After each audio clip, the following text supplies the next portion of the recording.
बाली खादान उपरे चढ़ाऊ तीनोटी पोकलिन एवं तीनोटी हाइवा जबत सुवर्णरेखार नदी पठारे झार पोखरिया थाना अंतर्गत बेआईन पांडरा जमुनापाड़ घाट उपरे बड़ धरणर मिलित चढ़ाऊ विशेष सूत्रु खबर पाई मयूरभंज माइनिंग एवं झार पोखरिया पुलिस पक्षरु विलंबित राति रे चढ़ाऊ करा जायतिला। राज्य सरकार पक्षरु बेआईन लघु खनिज द्रव्य उपरे रोक लगाइबा पई कड़ा निर्देश परे एक्शन मोड रे माइनिंग विभाग एवं पुलिस चढ़ाऊ रे तीनोटी कोकलिन एवं तीनोटी हाइवा जबत करिछि स्वतंत्र टीम। घटनास्थल अभियुक्त बाली माफिया एवं ड्राइवर फरार होइछन्ति।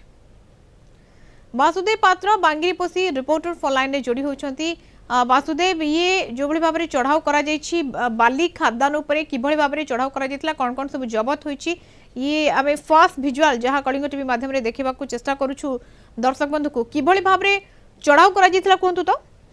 देखो मुसा जी आम देखा तब यहाँ जो मयूरभंज जिला सारसकोला ब्लॉक रो जो पांडरा स्थित जो जमुनापाड़ बालीघाट रही है सरकारी घाट एटे सारसकोला ब्लॉक रे जदि देखा जिवो तले दुईटी जमुनापाड़ कुमिरमुंडी एवं रुगुड़ी साई दिरा सरकारी घाट रही तबे सबुदिन एटारे बाली चालान चली लीगल हो